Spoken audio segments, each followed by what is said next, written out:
Hey, welcome back, guys. BMF's second episode centered on the Flannery brothers expanding their respective family businesses, one on the street side and the other legitimately, even overlapping those ambitions in the name of family loyalty. I'm here to break it all down in typical Top 10 WTF fashion. Before we begin, be sure to hit the like button, subscribe, and bell notification to immediately receive these videos. Also, big thank you to all of my channel donors. If you'd like to be the next one, drop $1 on that Cash App for us. And lastly, a spoiler alert is now in effect for all things BMF. Here we go. WTF moment number 10. The customer's always right. T transports an unruly passenger during a business run for his car company, who belligerently commands him to take a slower route. Reaching a boiling point of frustration, Terry angrily pulls the car over and puts the customer out, costing his new business a prospect and his luggage all at once. WTF moment number 9. Cinderella. Meech links with K9 at an ice cream shop, where the new boss offers him a lesson in diversification. Then, the two are attacked by a random thug in search of retaliation for the murder of a basketball coach from the previous episode. K9 chases the assassin down, only finding a single Nike shoe to track him from. WTF moment number 8. X-rated. While doing some routine cleaning, Lucille discovers some hidden nude magazines in Charles's music supplies. Surprised by the carnal discovery, Lucille keeps the information to herself until later revealing it prior to yet another argument. Their troubles are mounting this season, and the reveal only lends credence to my theory on Charles's forthcoming infidelity from episode 1 and his exchanges with Miss Mabel. WTF moment number 7. The Great Escape. A doctor at the hospital housing Lamar discovers his bed empty, much to his surprise. Suddenly, the medical official was attacked by none other than the big bad wolf, who thoroughly chokes him out to a grisly demise in an effort to break free. WTF moment number 6. Driver Revolution. Terry, after another fruitful exchange with Markeisha, looks to expand his car service business to the airport, where he notices that drivers are being taxed unethically by an airport employee.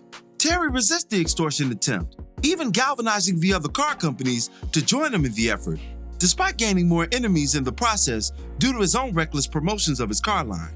WTF moment number 5. Baby bottle fiasco.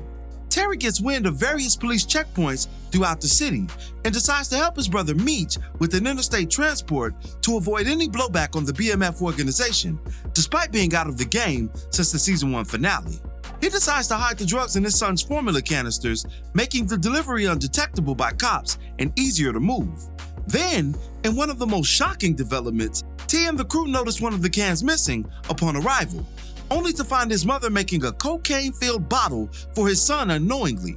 T swiftly moves into action to avoid any harm, while keeping things cool enough to not arouse any suspicions from his extended family nor girlfriend. WTF moment number 4. I have altered the deal. Meech makes good on his offer to the Cleveland crew and delivers the product under the aforementioned agreement between them. However, upon finalizing the deal, the crew's leader decides to renege upon their transaction and force a bigger cut with the assistance of his collective. Outnumbered and outgunned, Meech acquiesces to the betrayal, with the surprise of his own brewing for later. WTF moment number 3. A surprise visit. Meech helps an elderly woman with her groceries into her home. Then, upon gaining entry, the woman is revealed to be none other than Rael's mother, the Cleveland drug boss who previously slighted Meech on a deal. The furious son attempts to confront Meech unbeknownst to his mother, only to be met by Meech's pistol and an updated agreement that places his cousin as organization head and his drugs back in his possession. WTF moment number 2. If the shoe fits. Meech pays K9 another visit, this time to compensate his supplier in full amid a loud gambling associate who's definitely gonna get killed in episode 3. K9 informs Meech that he located Cinderella and reveals an extremely battered corpse once resembling the man who shot at them at the episode's start. The shocking display serves as an educational tool for Meech and yet another warning to never cross his new connect. And WTF moment number 1. Family feud. Meech confronts Terry after questions from his crew following T's visit. The exchange turns violent as the brothers get into a fist fight before being threatened by theater officials. Though T's maneuver did save his brother from certain legal trouble, the younger Flannery does need to make up his struggling mind, as he soon will in the episodes to come. After all, you can't serve two masters. Some lingering thoughts before we end today's video. T T's journey in the legitimate world is starting to overlap with his street leanings and inclinations. That tumultuous exchange with the rival car company is just one of the many examples that resemble how tense things can get when you start getting money on another man's turf. The closer the legal realm begins to mirror the streets, the sooner T will return to them altogether.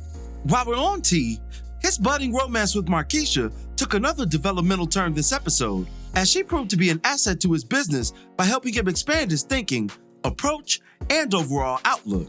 This will only intensify things between the two going forward. B. Mickey is playing a dangerous game with Bryant, and once all is out in the open, it'll be interesting to see how he makes it out, if at all. Meech values his longtime friend as a brother, literally family, but as K9 continues to drive into his mind, once they violate, you demonstrate, and Mickey's actions this season are nothing short of violations. And lastly, Charles Flannery's lack of vision is glaring throughout this episode, especially in his business with his son. That lack of vision serves as an understanding for why his marriage is flailing as well. The lack of creativity will keep a broke man poor. His mentality demands it. It's an unfortunate reality that precedes all of the doom to befall his flock, and it all starts with his unwillingness to change for the better. But that'll do it for this one. What were your thoughts on BMF's second episode? Be sure to drop me your opinions in the comments below.